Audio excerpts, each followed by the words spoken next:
Just a quick disclaimer, everything I say in this video is to be taken with a grain of salt. I am not a professional, nor am I claiming to have extensive knowledge on the subject matter of this video. Okay, thanks.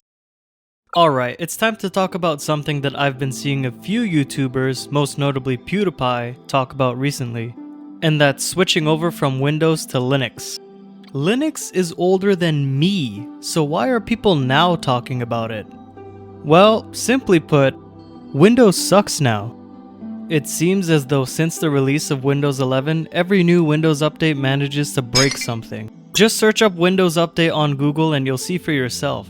Not only that, but Microsoft seems to constantly shove ads, bloatware, and Copilot down our throats. I like editing TXT files with Notepad, why the fuck do I need Copilot? Not only have people caught on to this, but they're also sick of it. Sick of the poor performance, sick of gambling with forced updates, and sick of being bombarded with things they didn't even ask for. I am also one of those people, which is why I too decided to jump ship. And switching to Linux is one of the smartest decisions I've made in a long time. But what is Linux?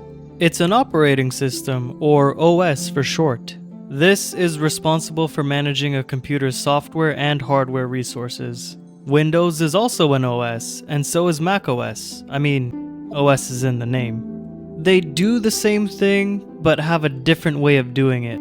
Windows is very user-friendly and offers a wide range of hardware support while also being easier to code games for. Whereas both Linux and macOS are Unix-based operating systems which offer a ton of modularity and extensive use of the command line interface, or CLI, or terminal, or whatever you call it.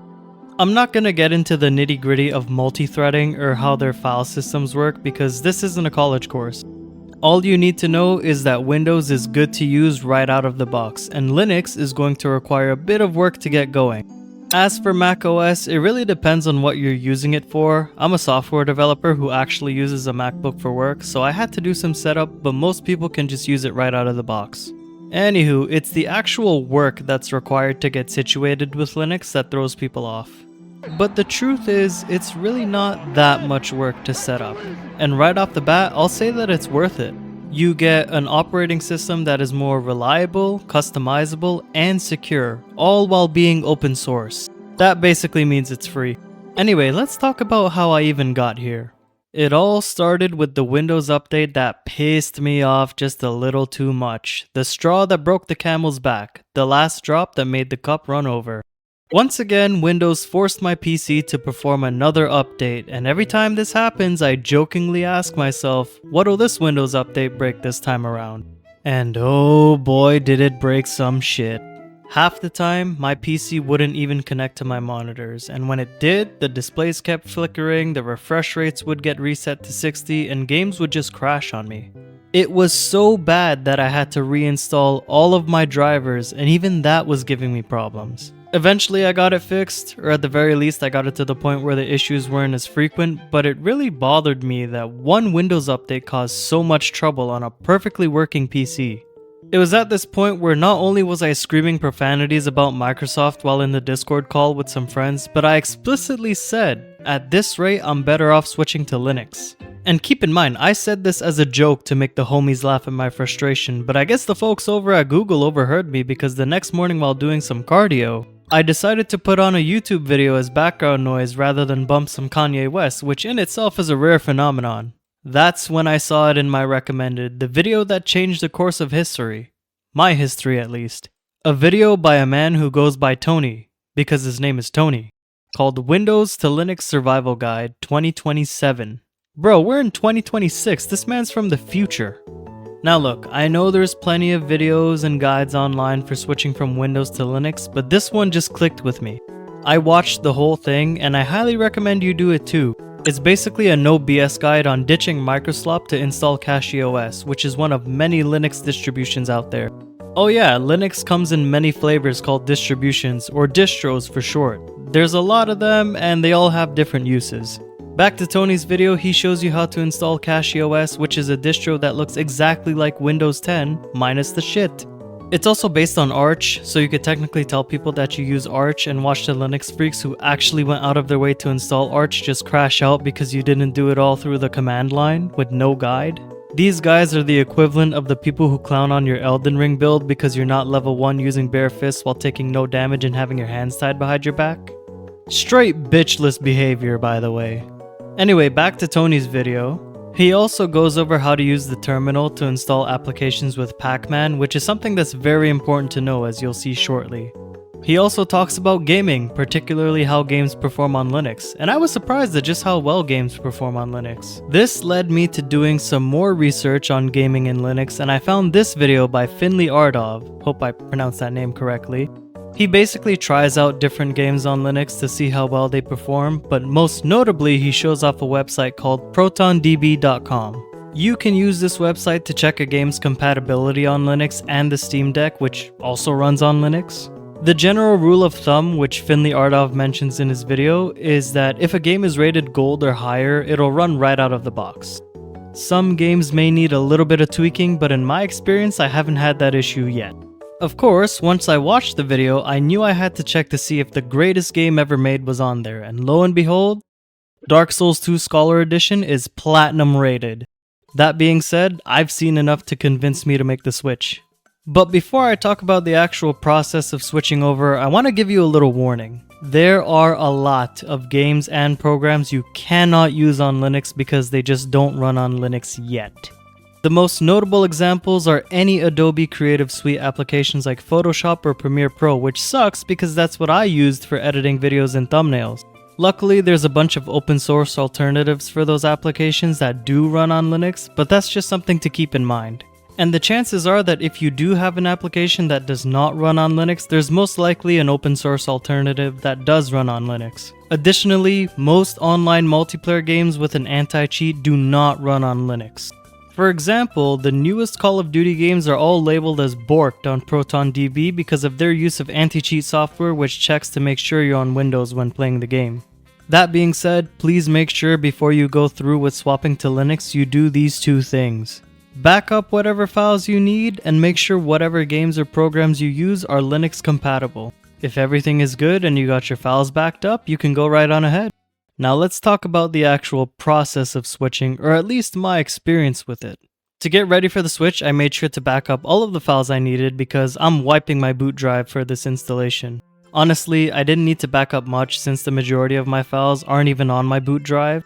Next, I made sure to sign out and uninstall every application on Windows. This isn't necessarily a mandatory step, but I didn't want to run into any issues where on my other drives there was some issue with some application that only runs on Windows.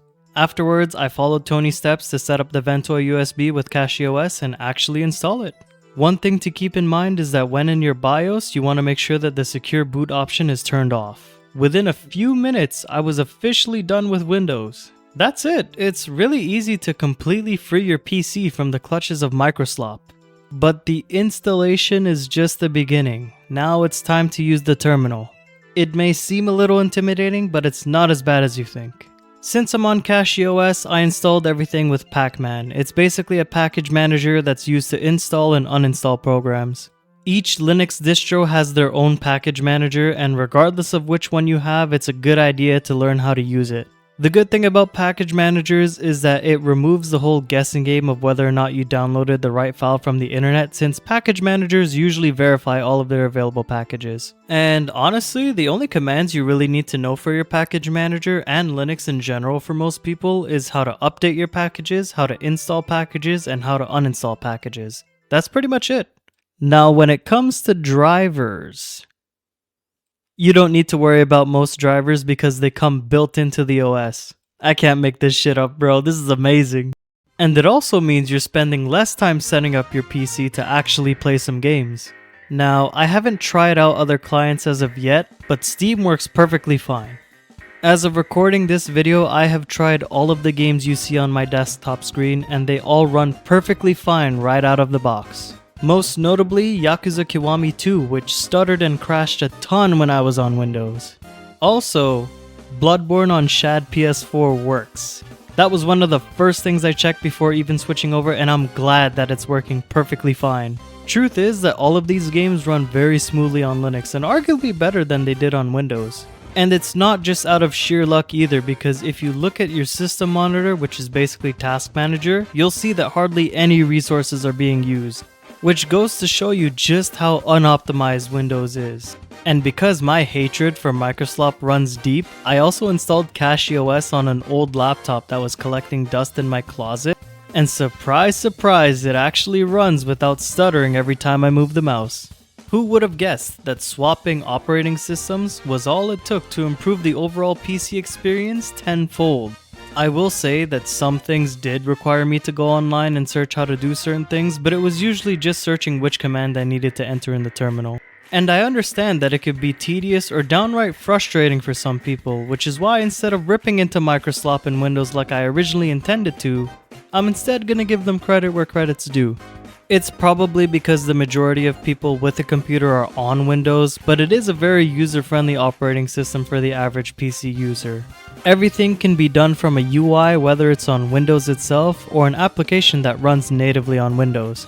The reason why I don't like them is because of the monopoly they have over the PC market.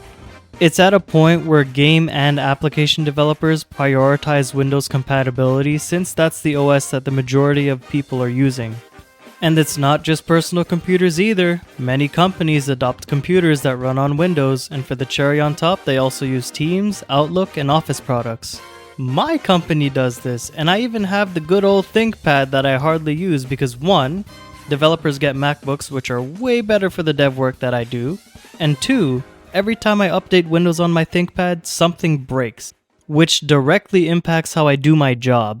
It feels like people are just forced to work around these shitty Windows updates every time, and I'm sick of being one of those people. Keep in mind that this is a paid operating system, or at the very least many features of this operating system are hidden behind a paywall. Rather than paying to win, it feels like you're paying to lose. Yet because of how widespread Windows is, it remains the go-to operating system for many people and companies. And it's that mentality which allows Windows to get away with half-assed updates, mandatory bloatware, and shoving Copilot down people's throat. We're not even gonna get into the rabbit hole that is all of the different ways Windows collects your data. Alright, I think I've yapped enough about this. Long story short, I got fed up with Windows and moved over to Linux where everything works and I'm not spammed with garbage.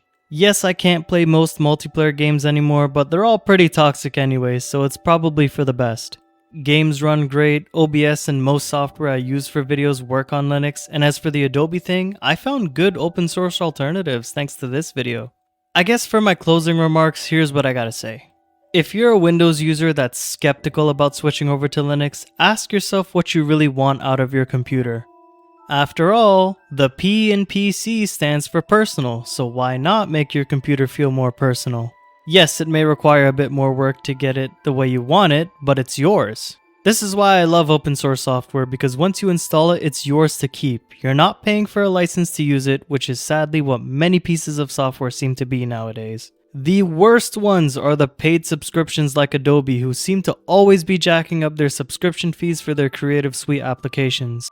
Honestly, the only thing this does in my opinion is promote piracy. I mean, if buying isn't owning, then pirating isn't stealing, am I right? This video is not condoning piracy, but it's not condemning it either. Anyway, before I get sent to the gulag, I'm gonna end it off by saying that switching to Linux isn't as bad as it seems, and for most people, it's something that they should really consider. If you want to stay on Windows, that's perfectly fine, but don't think that it's your only option when choosing an operating system. At the very least, be more open-minded about the different operating systems out there and don't be afraid to explore them. If you really want to try an operating system before committing to the switch, you can set up a virtual machine. There's plenty of guides on how to do this, and it's pretty cool being able to run a computer inside of a computer. But the more open-minded people are about operating systems, the more companies and their developers will think twice about which operating system to use and which operating systems their application should be compatible with. That's gonna be it for the video. Not sure how well I managed to stay on topic, but yeah, I'm on Linux now. Once this video gets out, I'm back to playing Bloodborne. If you liked the video, leave a like. If you didn't, well, I'm not sure why you'd listen to me yap for so long. Thanks for watching, and I'll see you in the next one.